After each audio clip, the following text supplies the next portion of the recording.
Alright guys, so today, as you probably noticed by the thumbnail, the title, whatever, we are comparing the AGL Super Saiyan 3 Goku to the STR Super Saiyan 3 Goku. Obviously, both of them have easy A's. Now, one thing I would like to say is I'm not comparing them to the LR Super Saiyan 3 Goku, obviously because he's an LR, and I don't have him rainbowed, whereas I do have both of these guys rainbowed. So this first rotation, we have him with Super Saiyan 3 Bardock with his passive active, and that's about it. Obviously, he's linking pretty well because he's on the Super Saiyan 3 team.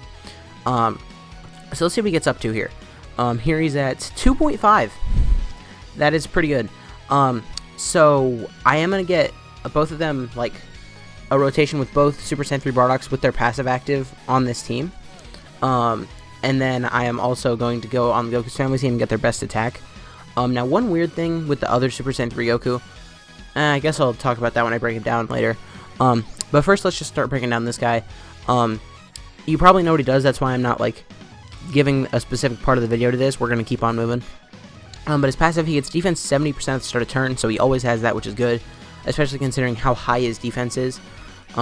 His defense post-EZA is 13,000. 13,000 defense is really high. So he has that. So here, this is actually the best rotation we can get for him, on this team at least.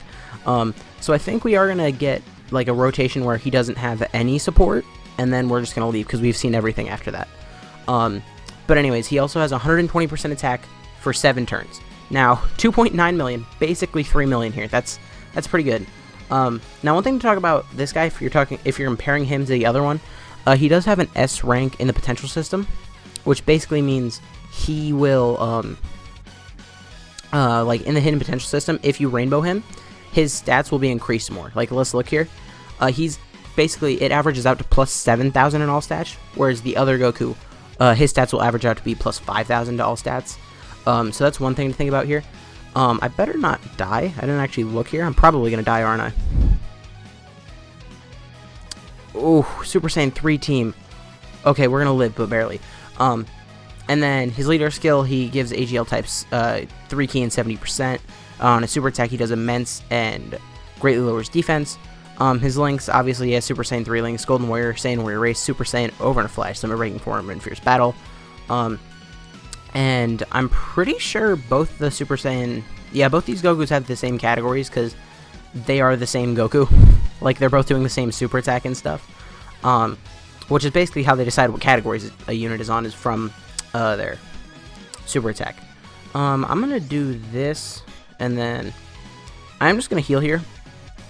And then next rotation, we will be able to cut away from this team.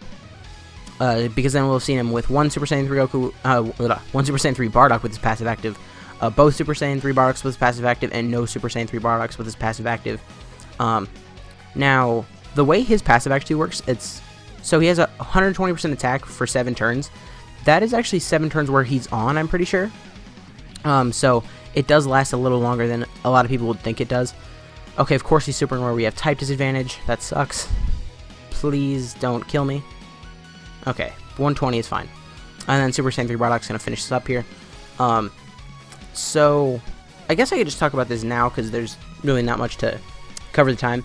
The weird thing about the STR Super Saiyan 3 Goku is basically he gets more attack the higher your HP is, but also because of the way Super Saiyan 3 Bardock's passive works, you would like to have his passive active. So I don't know what's going to net more damage, like having Super Saiyan 3 Bardock's passive active, or having the STR Super Saiyan 3 Goku's full passive. I guess we'll find out. That is one thing that I'm kind of curious about. I do think the Super Saiyan 3 AGL Goku will end up being, like hitting slightly harder. Just because of how much higher his stats are, which is just because he's one of the OG Dokkan Fest. Like, if you were one of the, what was it? It was 3 key and 3,000 stats, and then also just the random units. Like, Injanemba didn't really have a good leader skill, like a consistent leader skill. Neither did Physical Kid Buu.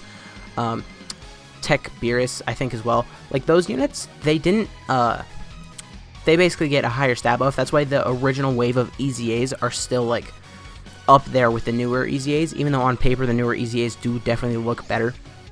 Alright, so this is going to be the last rotation here. Let's see what he gets up to. This will be the lowest attack stat we've seen so far. I think on the Goku's family team, we are just going to see their best attack. So 2.1 without any support is pretty good. We're going to cut over to the STR Super Saiyan STR Super Saiyan 3 Goku on this exact team. We'll be back in a second. 2. Okay, so we're back here. So this guy, his passive is a lot more complicated than the other Gokus. Sure, his had a time limit, but this guy, let's just break him down here. Well, first let's see what his attack stat is here. So obviously no support. He does have his full passive active. His defense was at 60,000. I didn't remember to show that. So here he's at 1.79. The other Goku was higher with no support, which does mean he's going to be higher with support, just because of the way this guy works. So basically his passive, he gets defense plus 40% and attack plus 80%, and that's just at the start of turn. So that's decent. But then if we just keep on looking at what else he does, when HP is 30% or above, he gets an additional 30% attack. And then when HP is 50% or above, he gets an additional 30% attack. So, yeah, that's what he does? Yeah, okay. Sorry, I thought I misread that for a second. No.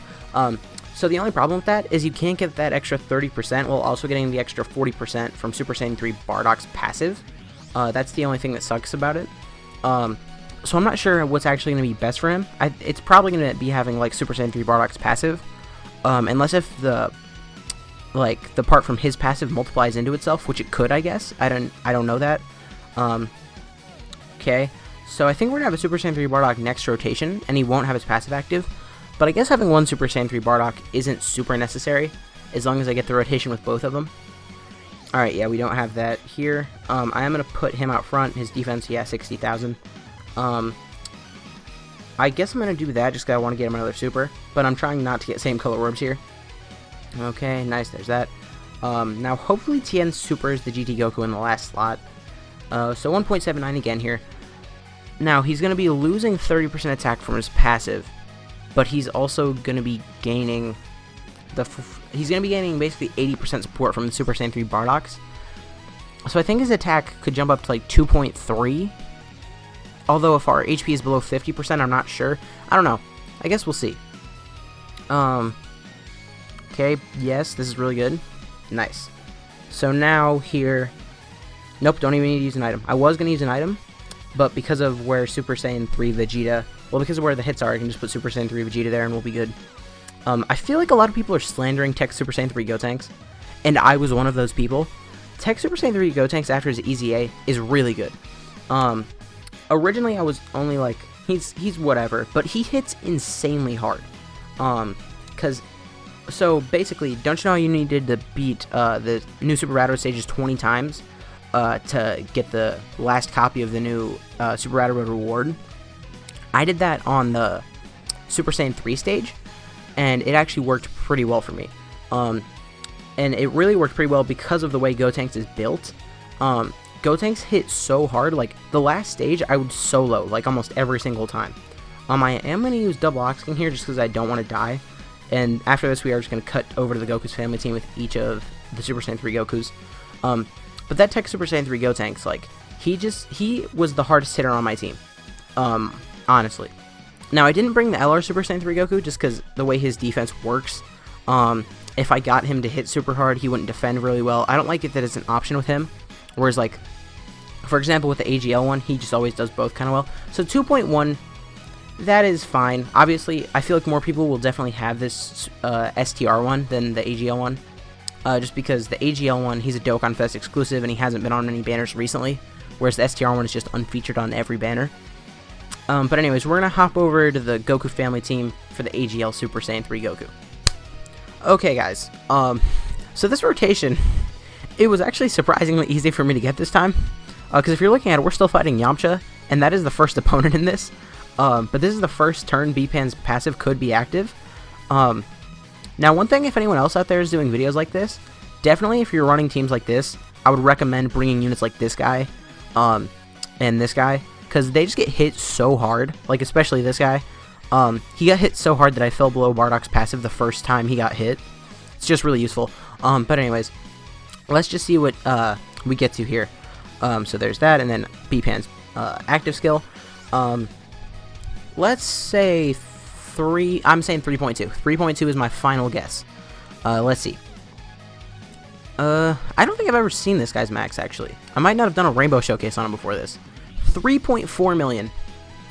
for the first easy A unit, I mean, and then a 3.9 crit, that is insanely good.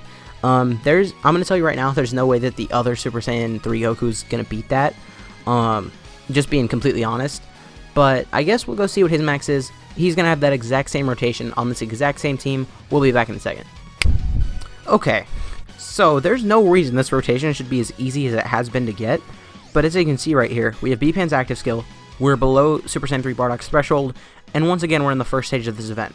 This video, I've only been recording for 20 minutes. Most of the time for videos like this, like for the Super Saiyan God version of the video like this, it took me like at least an hour. And right now I think we're about to wrap up in about 20 minutes. That's insane. Okay, but then B-Pan's active skill here. Now remember, his full passive isn't active, but it's impossible to have his full passive active with this rotation. I do still think this is probably going to be his max. Don't quote me on that, but it's going to be around there. 2.49. So basically 2.5 million. That's pretty good. Obviously the other Goku hit way harder. But that's just on a... It's basically because he can have his full passive active in this event, whereas this guy can't. Well, not in this event, but just in his best rotation. As well as the fact that the other guy's attack stat is like 2,000 higher or something. But both of them are really good. Obviously the AGL one is slightly better. But anyways guys, if you did enjoy this video, please consider leave a like, a comment, subscribing to the channel. My name has been Blah, and I'll see you guys next time.